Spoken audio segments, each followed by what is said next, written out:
Hello and welcome sa tutorial nato kung saan pagpivot sa data gikan sa atong exported files sa SLPIS. So una, mag-login ta sa Global Protect, dire dapita sa atong desktop sa right side, no? After, moadto ta sa Retro SLPIS, pero naay version 2 ani which is ang katong SLPIS kani. So for now, under maintenance ang duha, pero ipakita na ko unsaon pag pivot unya. So first, of course, mo login ta sa atong account, then diri sa CAPTCHA. Mo login, and then diri sa punla, diri sa left side, then participants, then click nato ning diri, ato ta sa personal. After ana, mag-export diri sa right side, unsa nga year served, ingana, and then kung unsa ka nga munisipyo imo ibutang diri, then ayaw nang barangay. And then unsa nga date atong kung 2023, syempre ato na siyang i-2023 para sure gyud nga makuha nato atong data sa kanang year. Then until the present day kibali. And then diri ato na siyang i-click, then export. Then okay. After mga few minutes or few seconds, nara na siya diri. So karon under maintenance ang SLPIS, pero pag imo na siyang i-click mo, ingani siya. So don't mind lang na kay under maintenance pa siya. Pero kung ma-download na nimo, ingani iyang nawong, no? So kani akong na-download is kaning provincial data ni SIZA.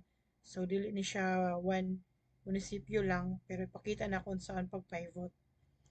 So una is kani diri is akong na-export 3. So kung nakita ninyo, year served 2023 siya.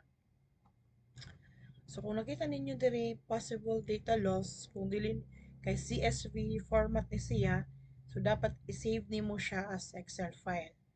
So una, i-file, save as, browse, and then diri sa ubos, save as type, Excel, and then para di mo maglibog, pwede ninyo na siya i-edit, or pwede po dili na po, pero pwede i-edit nimo para dili ka maglibog. Butang nimo 2023 Excel, then unsa ka nga munisipyo kibali. Then save. So kani nga file is Excel na ni siya. Sunod, unsa na to pag pivot, una is Control A or shortcut para ma-highlight nato tanan, and then insert, then pivot table, then okay. Sunod, kay ang year served ni is 2023 naman, so di na ta mag-mine ana, and then dirito sa municipality, hold, so i-click and hold, then i-drag diri sa rows. So after yan na, sa project ID ta. Project ID, para gyapon gaina, click, and then hold, ibutang sa values. Para makita nato kung pila ka tao or participants ang naa sa isa ka munisipyo. So kani nakita nato na 156, 223. So participants number na siya, no? So sunod dito ta sa links and files para makita nato ang katong physical data nga accomplishment report. So dito sa submission trackers ikaduha nga, tapos dito sa SLPIS tracker, then pislito nato ning link nga naa diri, naayang link, then mao ni siya ang SLPIS Summary of Physical Accomplishment. So imo na siyang i-download,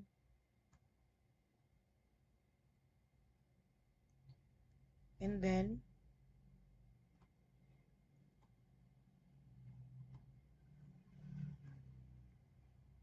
pwede na nimo i-rename kung unsa ka nga munisipyo.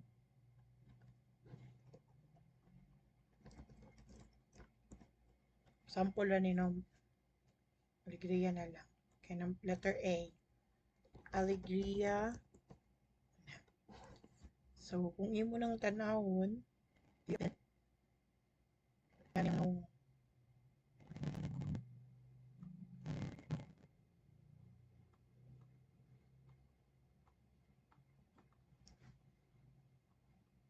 sunod, ingana yung nawong, pangalan dili ni PC, Provincial Coordinator, imong name as implementing PTO, then unsa ka nga asa ka na assign nga munisipyo, then kani wala ka i-change, then kani unsa ka nga day nag-submit. So for example lang, nag-submit ka January 26.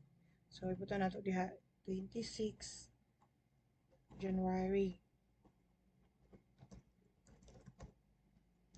2026. Respectfully submitting the SLP Information System Summary of Physical Accomplishment Report of FY 2023 to 2025.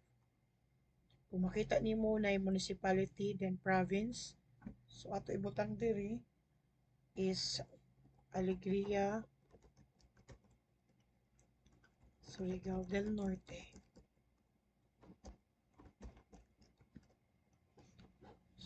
So nakabutang diha personal.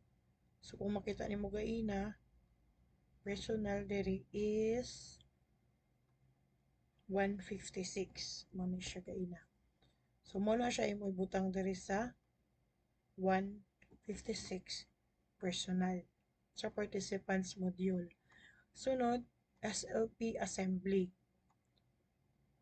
So sa export gihapon nimo diri ta sa SLPIS,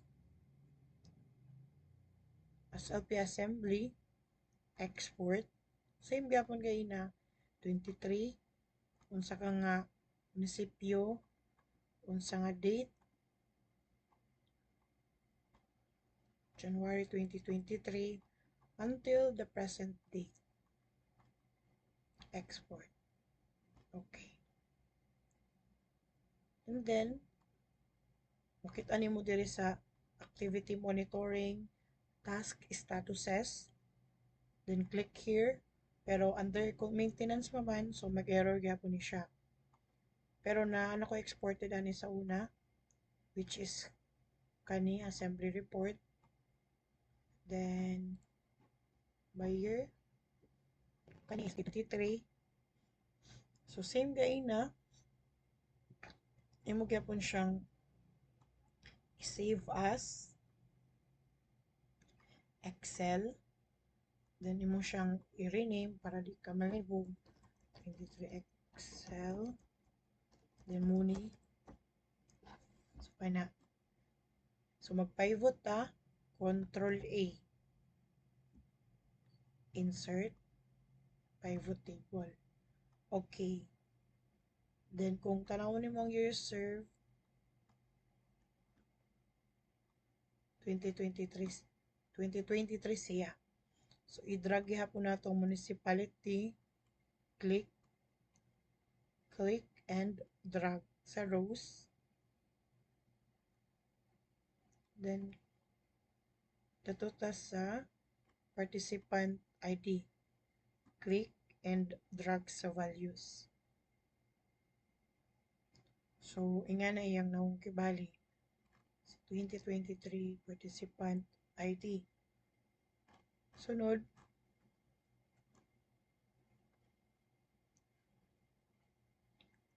kauman ana, mato dayon ta sa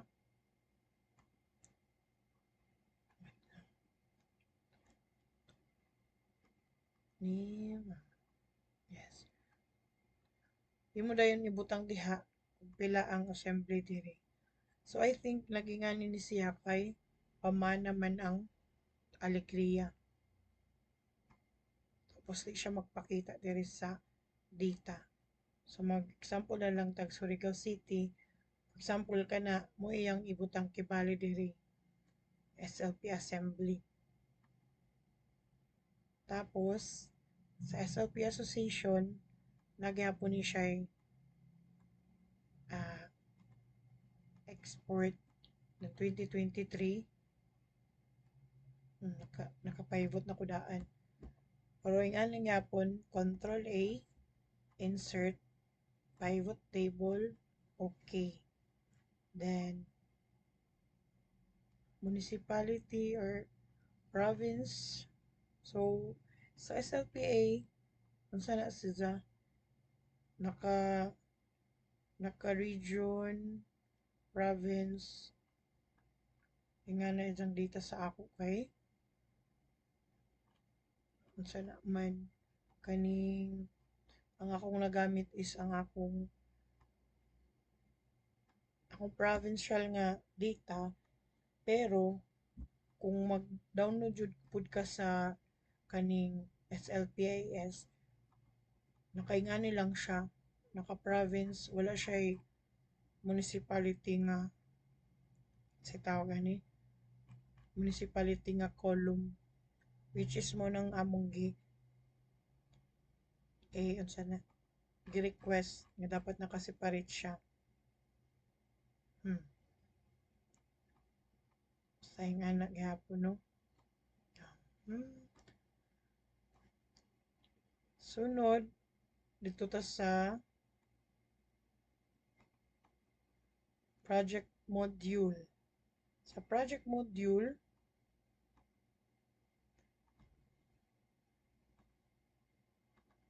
(2023). So, balik na nino, save as Excel file.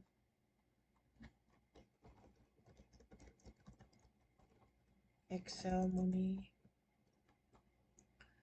Then, sa project module, na siya exception kay kailangan i-reson ni mo ning sa taas. Kaya di ka maka-pivot table kung na siya mga space sa taas. So, dapat i-reson na ni mo. Kanina na mabilin ay hapa ka mag Control A and then pivot table. So, dire, i-drag ni mong municipality sa rows, then project ID na po dire sa values.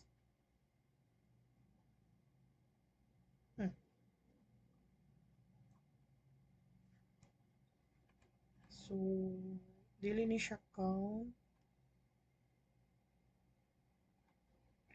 So, kung makita ni mo, arang daghan na no, kay tungod kay, sa iya ning, sa isa ka, sa tawag ani, isa ka association,